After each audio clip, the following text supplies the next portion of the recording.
নাস্তিকরা একটা প্রশ্ন করে থাকে, মানুষ মৃত্যুর পরে পুনরায় তাকে জীবিত করা হবে, এটার প্রমাণ কি? আসসালামু আলাইকুম ওয়া রাহমাতুল্লাহি ওয়া বারাকাতুহু। আলহামদুলিল্লাহি রাব্বিল আলামিন ওয়াসসালাতু ওয়াসসালামু আলা সাইয়্যিদিনা মুহাম্মদ ওয়া আলা আলিহি ওয়া আসহাবিহি আজমাইন। প্রশংসা আল্লাহ সুবহানাহু ওয়া তাআলার জন্য, শান্তি অবতীর্ণ হোক জনাবে মুহাম্মদুর রাসূলুল্লাহ সাল্লাল্লাহু আলাইহি ওয়াসাল্লামের প্রতি। নাস্তিকরা একটা প্রশ্ন করে থাকে, মানুষ মৃত্যুর পরে পুনরায় তাকে জীবিত করা হবে, এটার প্রমাণ কি? যে আল্লাহ সুবহানাহু ওয়া তাআলা মানুষকে শূন্য থেকে সৃষ্টি করেছেন, সে আল্লাহ সুবহানাহু ওয়া তাআলার কাছে এটা কোনো কঠিন কাজ নয়।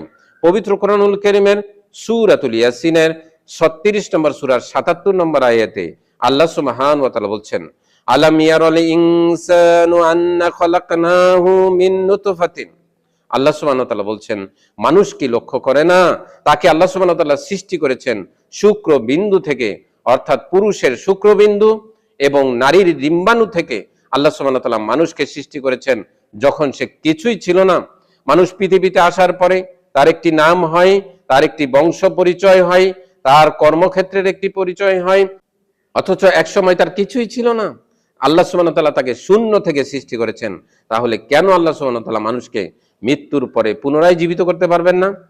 আল্লাহ সুবহানাহু ওয়া তাআলা পবিত্র কোরআনুল কারীমের সূরাতুল হজের 22 নম্বর সূরার 5 নম্বর আয়াতে বলছেন, ওয়াতারুল আরদা হামিদাতান ফাইদা আনজালনা আলাইহাল মাআ আহতাজ্জাত ওয়ারাবাত ওয়া আমবাতাত মিন কুল্লি যাওজিম বাহিজ।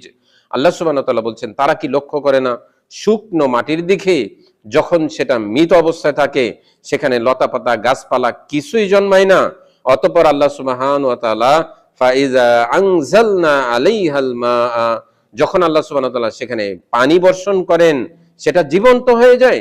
ওয়া আমবাতাত মিন কুল্লি যাওজিম বাহিজ, এবং সেখানে লতাপাতা গাছপালা এবং ফল ফলাদি সৃষ্টি হয়। সুবহানাল্লাহ। আল্লাহ সুবহানাহু ওয়া তাআলা মৃত জমিনকে উদাহরণ হিসেবে দিয়েছেন। আল্লাহ সুবহানাহু ওয়া তাআলা মৃত জমিনকে যদি জীবন্ত করতে পারেন, সেখানে যদি গাছপালা লতাপাতা সৃষ্টি হয়ে থাকে, ফল ফলাদি সৃষ্টি হয়ে থাকে, তাহলে আল্লাহ সুবহানাহু ওয়া তাআলা কেন মানুষকে পুনরায় জীবিত করতে পারবেন না? অথচ একসময় তার কিছুই ছিল না।